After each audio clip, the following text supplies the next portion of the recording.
அப்படின்னாக்கா இது ஒரு கூத்து கலைஞரோட படம். இந்த படத்தோட இயக்குனர் வாரி இளவழகன் அவரு இயக்கி கதாநாயகனாகவும் நடிச்சிருக்காரு.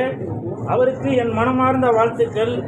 கதாநாயகியாக அம்மு அபிராமி அவர்கள் நடிச்சிருக்காங்க.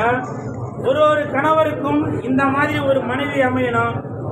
ஏன்னா அந்த அளவுக்கு அவங்க அற்புதமாக நல்ல குணமுள்ள ஒரு கதாபாத்திரத்தில் இந்த படத்தில் நடிச்சிருக்காங்க. அவர்களுக்கும் என் மனமார்ந்த வாழ்த்துக்கள். அப்புறம் வில்லனாக சேத்தன் அவர்கள் நடிச்சிருக்காங்க. அவருக்கும் என் மனமார்ந்த வாழ்த்துக்கள்.